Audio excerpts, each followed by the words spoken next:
이 시간 은혜 받을 하나님의 말씀은 여호수아 11장입니다. 구약성경 여호수아 11장 6절부터 9절까지의 말씀입니다. 여호수아 11장 6절부터 9절까지의 말씀입니다.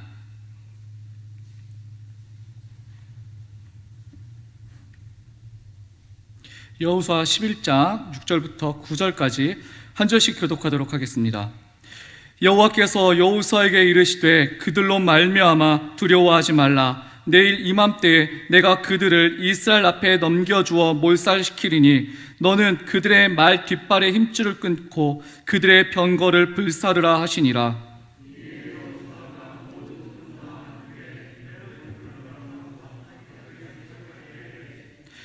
여호와께서 그들을 이스라엘 손에 넘겨주셨기 때문에 그들을 격파하고 큰 시돈과 미스르봇 마임까지 추격하고 동쪽으로는 미스바 골짜기까지 추격하여 한 사람도 남기지 아니하고 쳐 죽이고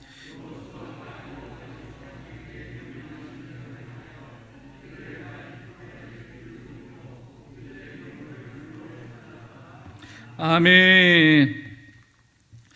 자, 이 시간에는 두려워 말고 세상의 힘을 끊어라. 두려워 말고 세상의 힘을 끊어라 라는 제목으로 말씀 증거하도록 하겠습니다.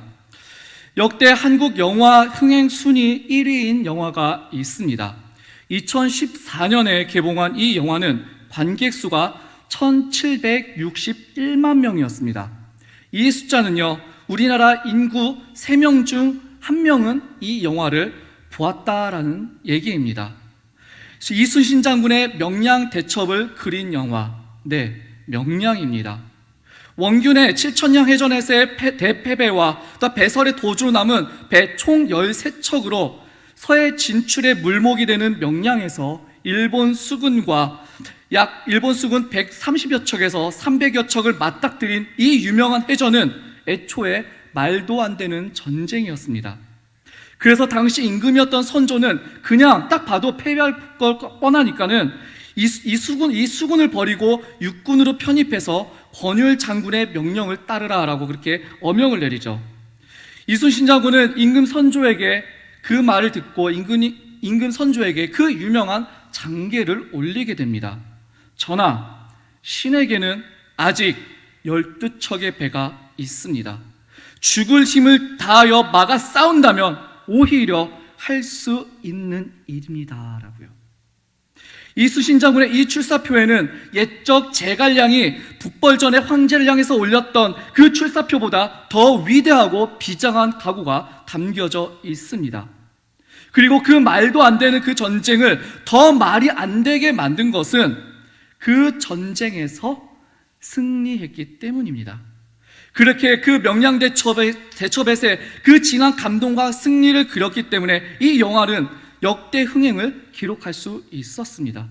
여튼 이 명량대첩으로 인해서 10만여 명의 병력이 배를 타고 서해로 북상해서 한양을 친다는 이 일본의 계획은 수포로 돌아갔고, 그리고 육로를 타고 올라와서 직산과 보은, 즉 한양을 200리 정도까지 앞서까지 올라왔던 그 일본 육군은 그들은 모두 남쪽으로 총퇴각해야만 했습니다.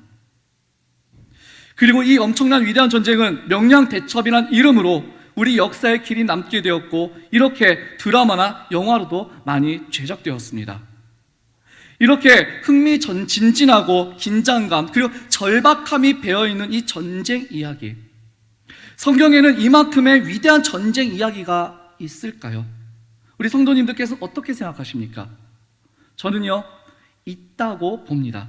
아니, 실제로는 엄청난, 다른 말로는 말도 안 되는 그런 전쟁 이야기를 바로 이 성경책에 기록되어 있다는 것입니다. 제가 지금은 말이 안 된다라고 그렇게 표현을 했지만은 사실 그 표현은 틀린 표현입니다. 왜냐면은 그것은 하나님 관점에서 보면은요, 전능하신 하나님의 시각으로 보면은 절대 말이 되지 않는 그런 이야기가 아니기 때문이죠. 왜요? 하나님이 하셨기 때문입니다. 단지 단순한 수치적, 대조적, 일반적 계산으로 보면 말이 안 될 뿐인 것이죠. 이렇게 성경에는요, 전쟁 이야기가 정말로 많이 기록되어 있습니다. 말이 되든 되지 않든 상식적이든 아니든 간에 크고 작은 전쟁 이야기들이 성경에는 가득합니다.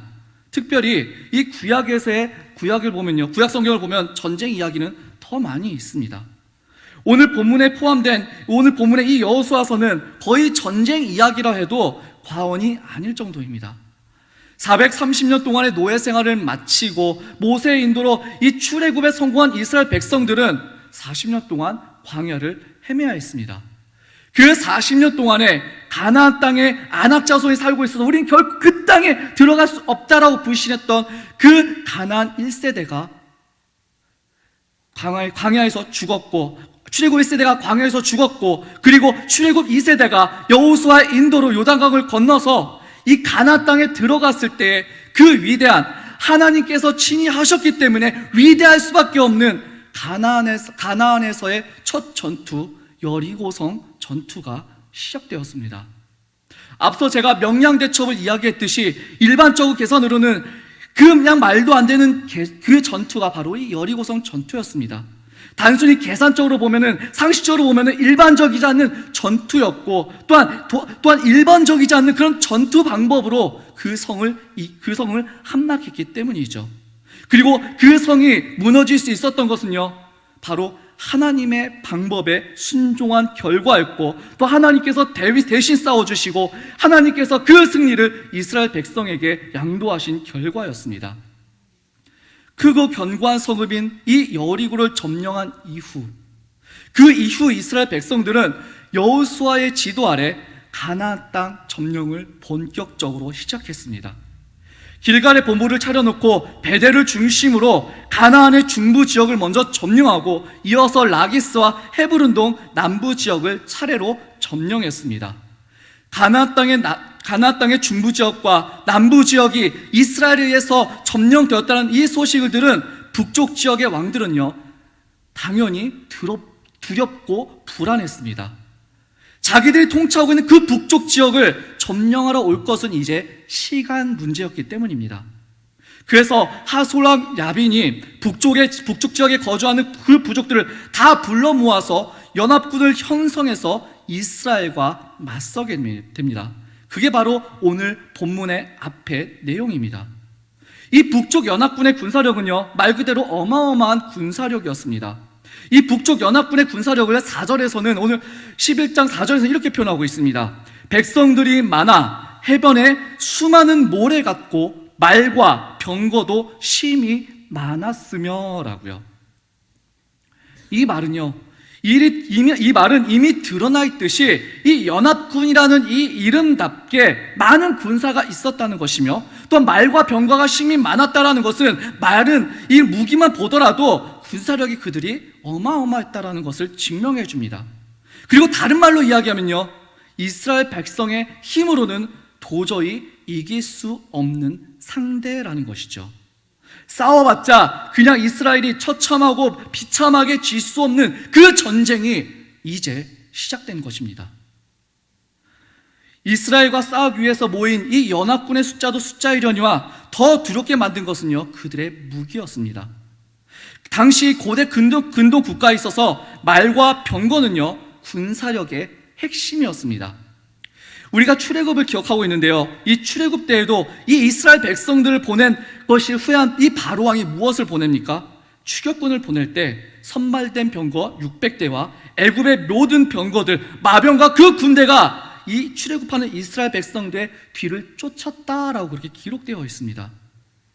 이 말발구의 소리와 전차의 바퀴 소리가 천지를 뒤흔들며 추격하는 그 모습을 본 이스라엘 백성들의 반응은 어떠했습니까? 심히 두려워하며 여호와께 부르짖었다라고 말을 합니다. 그들의 두려움은 이스라엘 군사를 볼 때마다 굉장히 두렵고 무서웠지만은, 그렇기 때문에 그들은 하나님을 향해서 도움의 부르짖음을 지닌 것 같지만은, 사실은 그들 하나님을 도와달라는 것이 아니라 왜 우리를 여기에 끌고 나와서 우리가 개죽음 나게 만드냐라는 그런 하나님을 향한 그냥 원망의 부르짖음이었습니다. 보이지 않는 그 하나님을 향한 원망은요, 보이는 지도자에게 그 화살을 돌렸고, 또한 차라리 우리가 돌아가는 것이 낫다고 모세의 멱살을 어쩌면 부여잡았을지도 모릅니다. 이 출애굽하는 이 백성들에게, 그들에게는요, 싸울 만한 여건, 환경, 또 무기도 전혀 없었기 때문에, 아니 혹 있더라도 이 강대국, 이 애굽의 마병과 병거 앞에서는 무용지물이었기 때문에 패배와 죽음, 그리고 다시 시작되는 이 노예 생활만을 그들은 바라볼 수밖에 없었던 것이죠. 마찬가지입니다. 지금 가나안 정복을 하는 이스라엘군의 상황은 어떠했을까요? 그때와 좀 다른 것이 있다면, 이젠 수차례의 경험도 있고, 또한 무기가 약간 좀 더 있고, 그리고 좀 더 전투적이고 용감한 지도자인 여호수아가 있지만은, 그때와 똑같은 것은요, 그들에게는 말과 병과가 없었습니다. 요즘 무기를 이야기한다면 북쪽 연합군들은 탱크와 장갑차 같은 그런 걸로 무장했다라면은, 이스라엘은 칼이나 작은 소총으로 그들은 무장하고 싸운다는 것이죠. 더구나 군사의 숫자 면에서도 비교가 되지 않을 정도로 북쪽 연합군이 훨씬 많았습니다. 비록 중부 지역을 점령하고 남쪽 연합군을 무찌른 여호수아와 이스라엘이지만은, 그런 북쪽 연합군의 그런 군사력 앞에서는요, 두려울 수밖에 없었을 것입니다. 그래서 오늘 본문 6절에 보면요, 하나님께서 여호수아에게 이렇게 말씀하십니다. 우리 본문 6절 말씀 함께 읽어보도록 하겠습니다. 6절입니다. 시작. 여호와께서 여호수아에게 이르시되,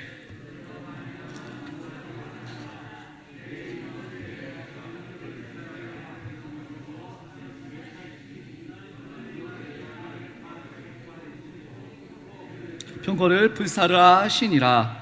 아멘. 자, 하나님께서 뭐라고 말씀하십니까? 그들로 말미암아 뭐라고요? 두려워하지 말라라고요. 이 그들로 말미암아 두려워하지 말라. 이 두려워하지 말라는 이 말씀의 이면은요, 여호수아가 이 북쪽 연합군의 그런 군사력을 보고, 그 군사를 갖추고 있는 그런 보면서 이미 여호수아뿐만 아니라 많은 이스라엘 백성들이 두려워하고 있었다라는 것입니다. 사실 남쪽을 점령할 때에도 이 남쪽 지역의 왕들이 연합군을 형성하여서 이스라엘을 맞서기도 했습니다. 이 남쪽 연합군은 불과 5명의 왕들이 연합한 연합군이었다면, 이제 북쪽 연합군은요, 그 명칭이 언급된 것만 해도 13곳이 넘습니다. 2절에 보면 산지와 평지와 높은 곳이라는 이 말은 구석구석에 존재하는 모든 왕들을 뜻합니다. 북쪽 지역에 있는 모든 왕들을 다 불러 모았고 그들이 가지고 있는 최고의 무기인 말과 병거까지 모두 다 쓸어 모았습니다.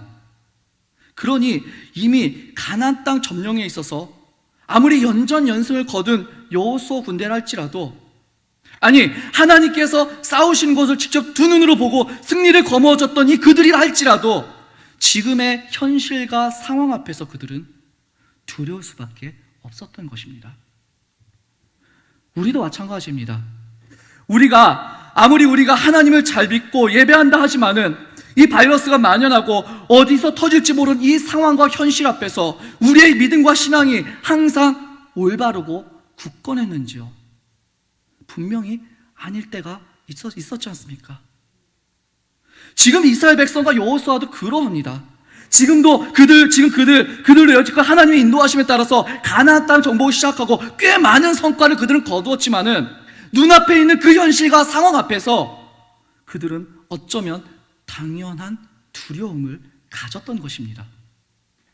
그저 믿음이 없기 때문에 두려워했다라고 그렇게 비난할 수 없는 그런 상황임을 하나님께서 아셨기 때문에 그들에게 이렇게 말씀하셨던 것이죠. 그들로 말미암아 두려워하지 말라라고요. 그러면서 이렇게 말씀하십니다. 내가 내일 이맘때에 내가 그들을 이스라엘 앞에 넘겨주어 몰살시키니라고요. 이 말이 무엇입니까? 반드시 이스라엘에게 승리를 주시겠다라는 약속의 말씀입니다. 선포입니다. 자, 그런데요, 정말 딱 여기까지 하나님의 말씀에 있었으면 정말 좋을 뻔했습니다. 그 다음 말씀 보면은 우리를 조금 힘들게 하는 그런 말씀이 오는데요. 우리 다시 6절 말씀, 6절 다시 한번 읽어보도록 하겠습니다. 6절 말씀 읽겠습니다. 시작. 여호와께서 여호수아에게 이르시되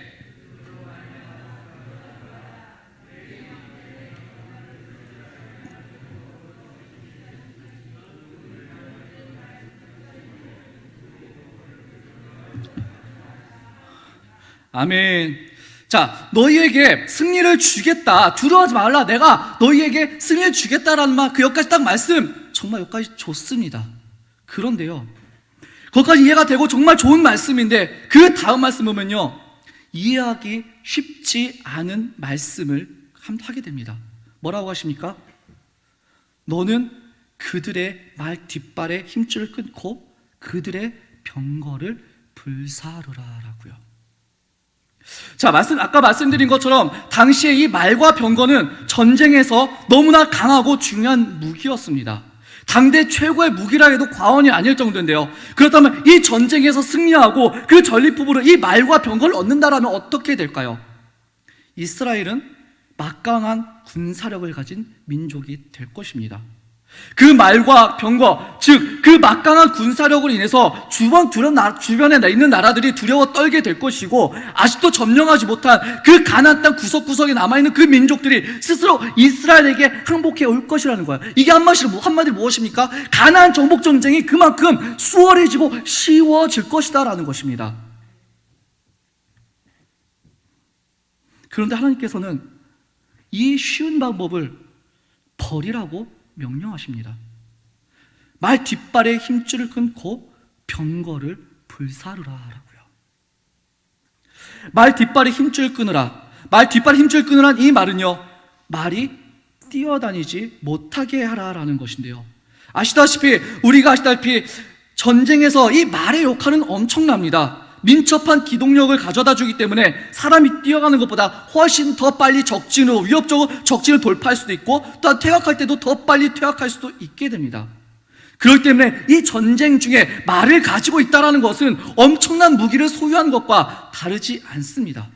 그런데 이 말의 뒷발에 힘줄을 끊음으로써 이 말이 더 이상 뛰지 못하도록 한다는 것은 그 말을 다시는 전쟁에 쓰지 않겠다라는 그 의미와 똑같습니다. 힘줄이 끊어진 말은요, 사실상 아무짝에도 쓸모가 없게 됩니다. 기껏해야, 잘해야 나귀처럼 가벼운 짐을 나르는 그 정도만 될 뿐, 이런 말은 쓸모없기 때문에 버려지게 되고 그저 광야나 어디 여기저기 유리하다가 맹수에게 잡혀먹히게 될 뿐입니다. 정말 내가 예리하고 날카로운 칼을 얻었지만 그걸 가지고 과일이나 채소를 자른 데나 쓰라는 것이죠.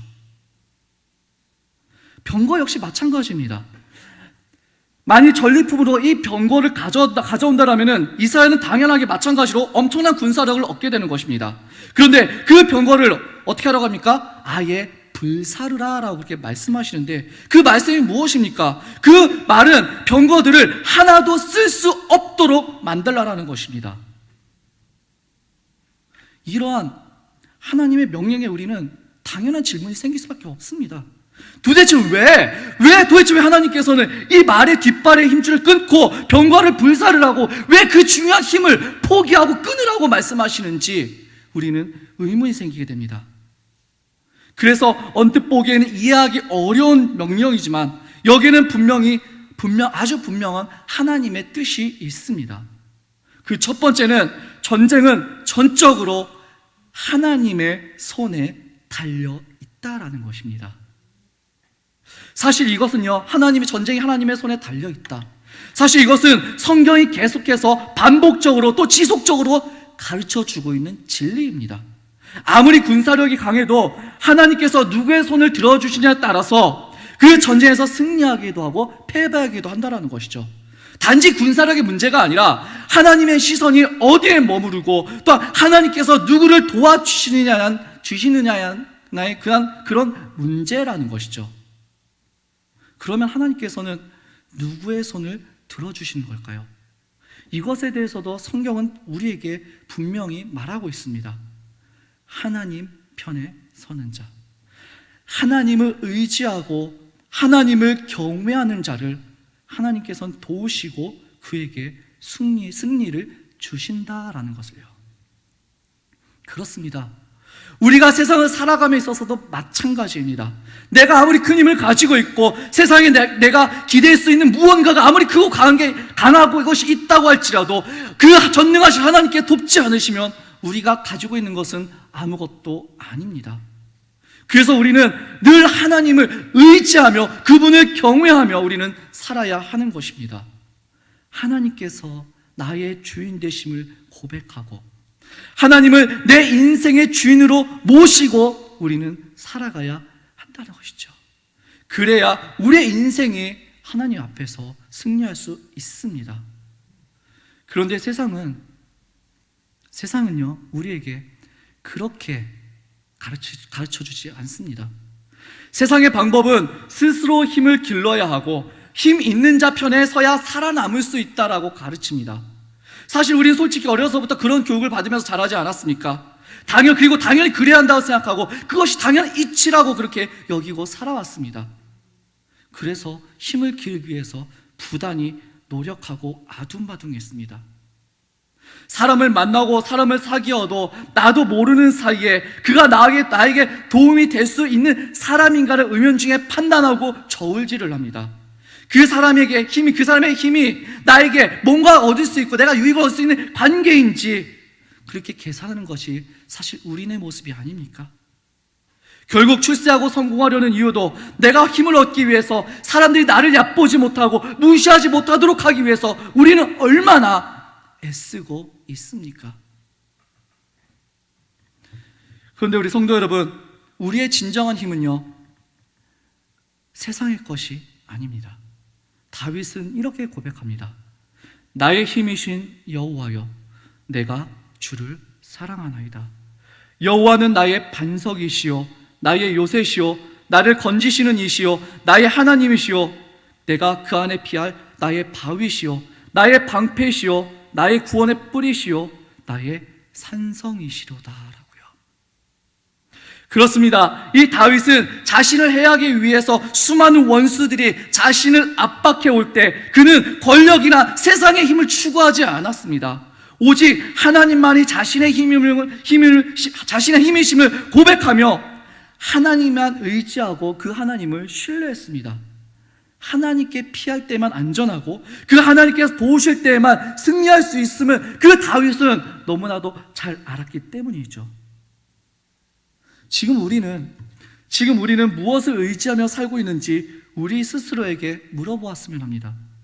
내 인생의 항로에서 하나님께서 이 나라고 하는 그 배의 선장이심을 믿지 못하고 어떻게 해서든 내 힘과 내 지혜와 내 경험으로 내 인생을 만들어 가겠다고 안간힘을 쓰고 있지 않은지 우리 자신에게 물어보아야 합니다. 하나님께서 우리를 잊으신다면, 그래서 하나님께서 우리를 돕지 않으신다면요 우린 아무것도 이룰 수 없습니다. 혹 이룬다 할지라도요 우리는 솔로몬 왕과 같은 고백을 할 수밖에 없게 됐죠. 하나님을 잃어버린 인생은 아무리 화려하고 힘있어 보일지라도 그 인생은 풍랑에 밀려 표류하는 배와 다르지 않습니다. 힘들 때일수록 우리는 더욱더 하나님을 바라보며 살아야 합니다. 또한 하나님만 의지하여 우리는 살아야 할 것입니다. 바람이 거세게 불수록 이 배가 더 힘차게 앞으로 나갈 수 있듯이 지금 우리가 고난의 때이고 어려움의 때이지만은 이럴 때일수록 우리 인생의 주인이신 그 하나님만 더욱 굳게 우리는 붙잡아야 할 것입니다. 우리 스스로 내 힘을 가지려고 한다면요 우리는 결국 그 거센 바람에 꺾여지고 뒤집어지고 전복되고 말 것입니다. 코로나19로 인해서 교회와 성도들이 지금 사회적인 비난과 도전 앞에 서 있습니다. 어쩌면 지금은 이 교회와 성도들이 지금까지 가지고 있었던 그런 세속적인 힘과 방법을 끊게 하시는 하나님의 기회인지도 모릅니다. 지금까지 사실 우리는 믿음의 방법이 아니라 세상의 방법을 얼마나 많이 우리는 추구하면서 살아왔습니까? 그러다 보니 하나님의 방법을 신뢰하지 못하고 하나님 없이도 충분히 살아갈 수 있다라고 말하는 성도들도 너무나 많이 생겼습니다. 교회도 세상과 똑같은 그런 권력과 힘을 가져야지만 세상을 바꿀 수 있다라고 말합니다. 여기에서 우리는 이런 의문을 가집니다. 교회가 세상을 바꾸고 정치를 바꾸기 위해서 세상이 말하는 그런 여러 가지 힘들을 동일하게 더 크게 가져야지만 그 세상을 과연 바꿀 수 있게 되는 걸까요? 그것들이 있어야지만 세상을 바꿀 수 있는 것일까요? 한 가지 예를 들어보겠습니다. 이단 신천지는요, 세상에게, 청년에게, 특히나 한국교회에게 너무나 많은 피해를 입혔습니다. 거짓말과 잘못된 틀린 교리로 기성교회들을 비난하고 무너뜨리려 추악한 수단과 방법을 그들은 가리지 않았습니다. 사실 이 한국교회들이 이 추악한 신천지의 정체를 밝히고 그들의 간악한 흉기로부터 벗어나기 위해서 한국교회가 얼마나 많이 애쓰고 노력했습니까? 그런데 세상이 그걸 알아주던가요? 아니요. 오히려 신천지는 더 짙고 두꺼운 거짓 가면을 쓰고 위장하면서 자기네 교주가 참이고 이긴 자라고 그들은 가르치고 알려왔습니다. 그런데 이 이단의 정체와 거짓이 세상에 밝혀지는 순간이 갑자기 오게 되죠. 무엇 때문에요? 바로 이 코로나 바이러스 때문에요. 하나님께서는 이 코로나를 통하여서 그들의 추악한 정체가, 거짓된 정체가 적나라하게 밝혀지도록 일하셨고, 또 그들이 얼마나 거짓으로 쌓여진 집단인지 세상에 알려지게 하셨습니다. 바로 그것이 교회가 힘이 있어서 그랬습니까? 아닙니다. 하나님께서 일하셨기 때문입니다. 말씀을 정리합니다. 인간의 힘에 대한 욕심은요, 끝이 없습니다. 자신이 원하는 것을 가지고서도 그것으로 만족하지 못하고 조금 더 가져야 한다라고 생각합니다. 그것을 가지지 못하면 두려워하고 불안해하는 것이, 또 초조해하는 것이 어쩔 수 없는 우리의 죄성이자 연약함입니다. 막상 그것들을 가졌다 할지라도 겸손해지는 것이 아니라 남들보다 조금 더 가졌다라는 것 때문에 어깨에 힘을 주고 교만하고 남을 멸시하기도 합니다. 그래서 하나님께서는 우리에게 욕심에 끌려 살지 말라고 말씀하시죠. 하고 싶은 것이 다 하면서 사는 것이 우리 인간의 거짓된 욕망이라면은 하나님께서는 하고 싶어도 참아야 하고 때로는 하기 싫어도 하나님과 말씀과 복음을 위해서 수고하는 삶을 살라고 말씀하고 있는 겁니다. 하나님께서는 여호수아에게 말의 뒷발 힘줄을 끊고 병거를 불사르라 라고 말씀하셨습니다. 세상의 힘이 아무리 강하고 너를 죄어올지라도 그것들을 두려워 말고, 또 그 힘들 부러워하지 말고, 그것들을 가지려 하지 말고 그 힘을 끊으라고요. 그리고 오늘 본문에서 보여준 것처럼 여호수아 이스라엘 백성들은 그 하나님의 말씀을 그대로 순종했습니다. 물론 전쟁에서도 승리를 거두었습니다. 그 하나님께서 오늘을 사는 우리들에게도 말씀하십니다.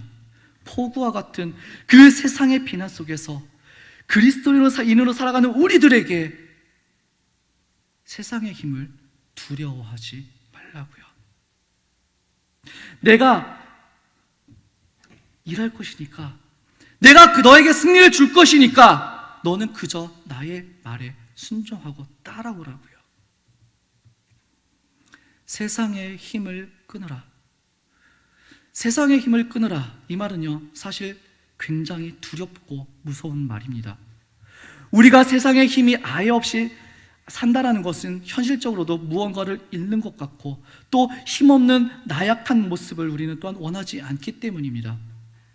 그런데 세상의 힘을 추구하고 그 힘에 의지하는 것이 아니라 오직 하나님만 신뢰하며 십자가의 길을 걷는 우리 성도님들 되시기를 소망합니다.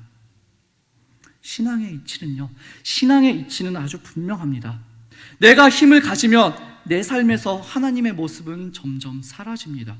내 것을 이루기 위해서 달려가면 그 길에 십자가는 보이지 않습니다.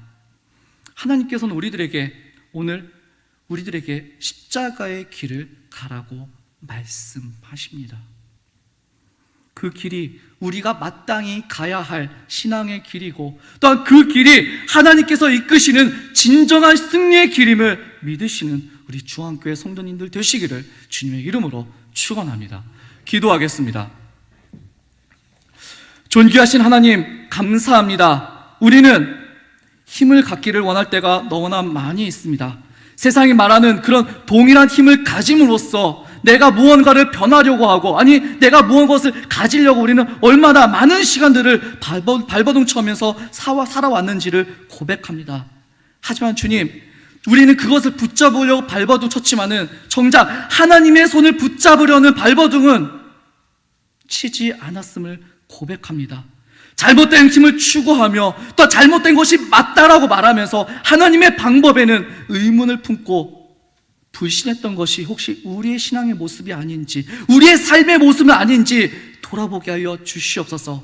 하나님, 사실 우리는 두려울 때가 너무나 많이 있습니다. 우리가 힘을 잃을까봐 두려울 때 너무나 많이 있지만은 우리의 힘의 근원 되시고 나의 힘이신 그 여호와를 우리가 전적으로 의지하고 참이신 그 하나님을 나의 왕을, 나의 주인으로 모시고 살아갈 때에 그분이 진정 나의 힘이심을 우리가 깨닫고 오직 하나님을 의지하며 따라가게 하여 주시옵소서.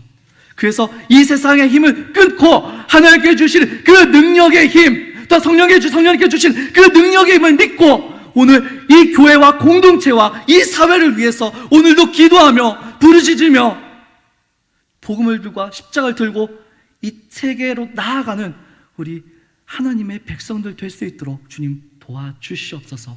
예수님의 이름으로 간절히 기도하옵나이다. 아멘.